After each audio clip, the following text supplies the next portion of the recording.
बिस्मिल्लाहिर्रहमानिर्रहीम। अस्सलाम वालेकुम क्लास सेकंड ईयर। हमने लास्ट टाइम कैपेसिटर की कम्बिनेशन पर बात की थी, जो कि सीरीज़ कम्बिनेशन और पैरेलल कम्बिनेशन थी। नेक्स्ट हमने डाई इलेक्ट्रिक पर भी बात करनी थी, जिसमें इलेक्ट्रिक पोलराइजेशन का टॉपिक है। फिर आगे charging and discharging of capacitor का टॉपिक है। लेकिन क्लास जो बेसिक उसमें भी चार्जिंग और डिस्चार्जिंग हो या इलेक्ट्रिक पोलराइजेशन हो, उसमें कैपेसिटर ही के बुनियादी कंसेप्ट यूज़ होते हैं। लिहाजा मैंने चाहा कि मैं कुछ सॉफ्टवेयर पर आपको इसका बेसिक आइडिया दे दूं कि ये कैसे काम करता है कैपेसिटर, इसकी डिपेंडेंस किस पर है, फील कैसे होती है, ताकि वो तमाम चीज़ें आपके लिए आसान हो जाएं। देखें, कैपेसिटर एक डिवाइस है जो कि इलेक्ट्रिकल एनर्जी को स्टोर करती है। कैपेसिटर एक डिवाइस है जो कि इलेक्ट्रिकल एनर्जी को स्टोर करती है, और कैपेसिटर इलेक्ट्रिक चार्ज को भी स्टोर करता है। कैपेसिटर को समझने के लिए हम पैरेलल प्लेट कैपेसिटर यूज़ करते हैं।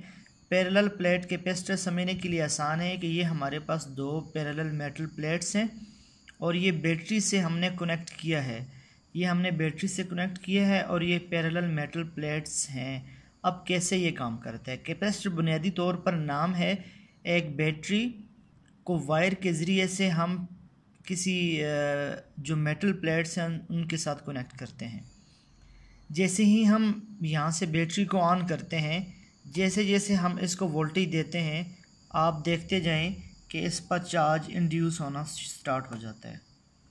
हमने इसको, ये जो सेल हमारे पास है ये 1.5 वोल्ट का सेल है, और इसके साथ कैपेसिटर की जो प्लेट्स हैं उस पर मैक्सिमम चार्ज स्टोर हो चुका है। अब अगर ये देखें, इस पर एक तरफ पॉजिटिव एक तरफ नेगेटिव चार्ज है। अगर हम इलेक्ट्रिक फील्ड को ऑन करें, इलेक्ट्रिक फील्ड को, तो आप देख रहे हैं कि इलेक्ट्रिक फील्ड यहाँ पॉजिटिव से नेगेटिव की तरफ है। तो पॉजिटिव से नेगेटिव इलेक्ट्रिक फील्ड की डायरेक्शन हमेशा पॉजिटिव से नेगेटिव है। तो ये कैपेसिटर की बुनियादी स्ट्रक्चर है। अब क्लास, अगर मैं इलेक्ट्रिक फील्ड को ऑफ कर लेता हूँ और मैं इसकी पोलैरिटी को नेगेटिव करता हूँ, इलेक्ट्रिक पोलराइजेशन में आप ये चीज़ देखेंगे। मैं इसकी पोलराइजेशन को नेगेटिव करता हूँ, तो देखें अब ऊपर वाली प्लेट नेगेटिव बन गई है और नीचे वाली पॉजिटिव बन गई है। ये एक बहुत इम्पॉर्टेंट पॉइंट है, आपको ये समझना होगा।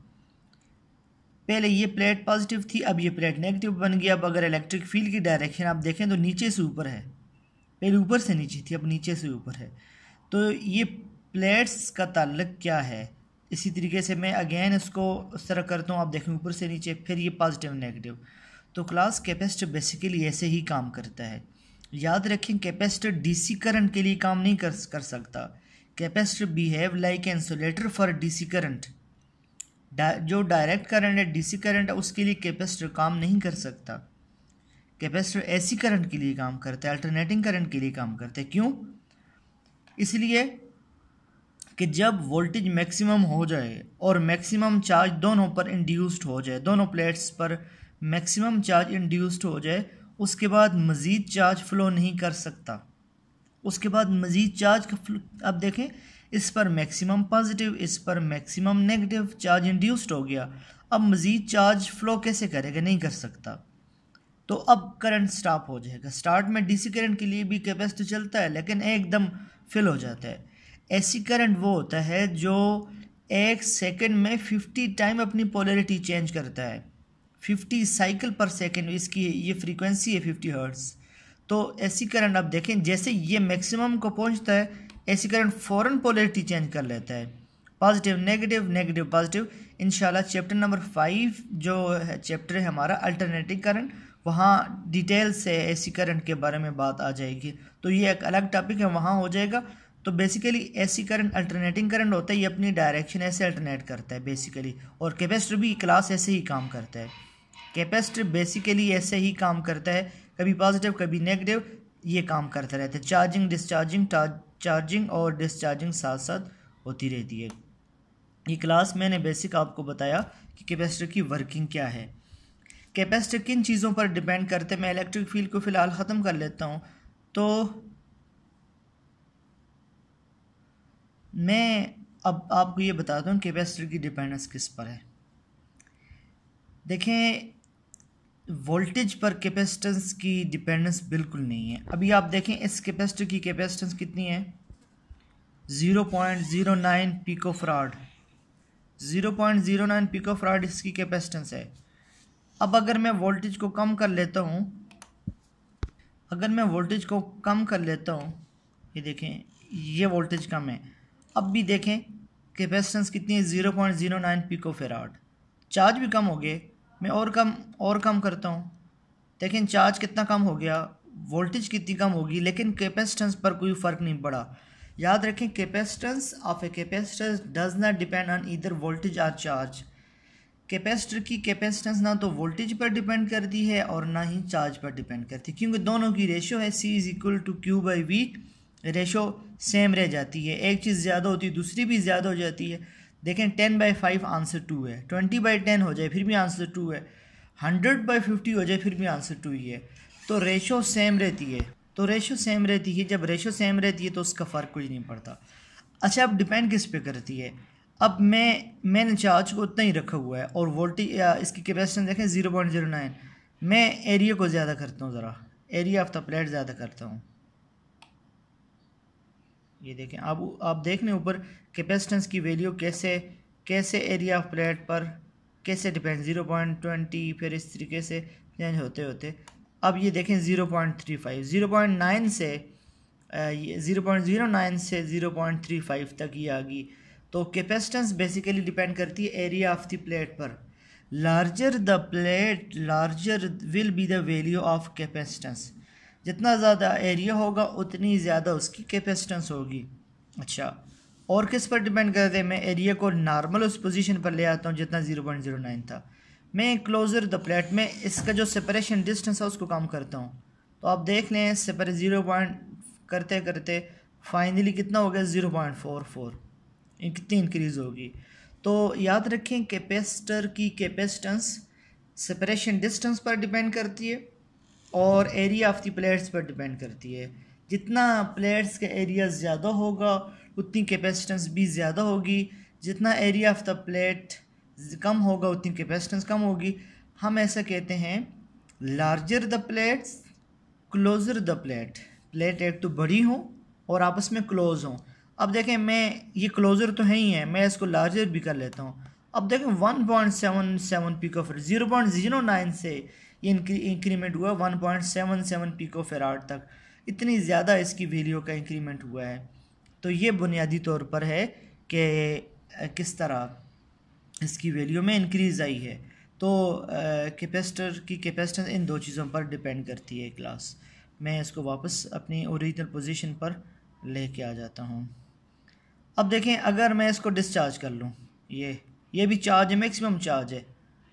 मैं इसको डिस्चार्ज कर लेता हूँ।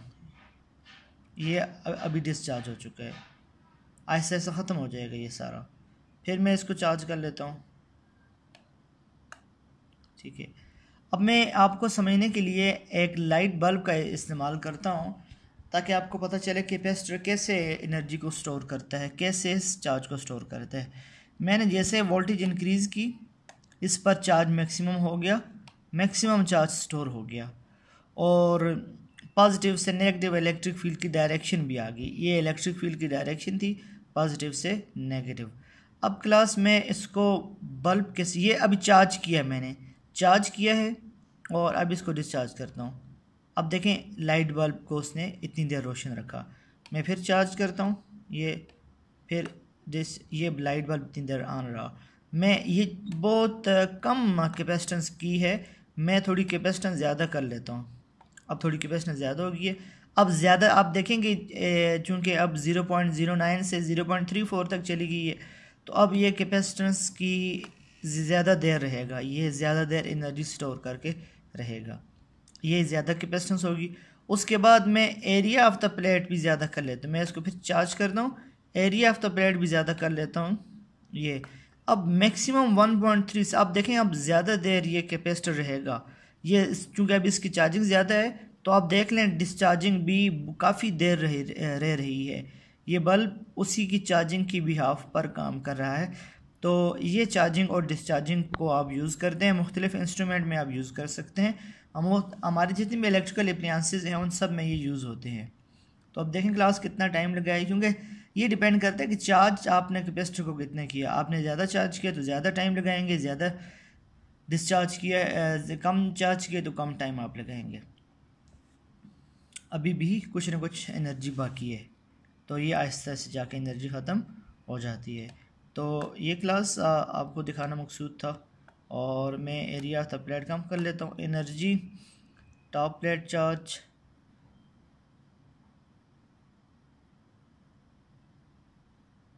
Store energy, energy store 0.17 pico joule energy store है।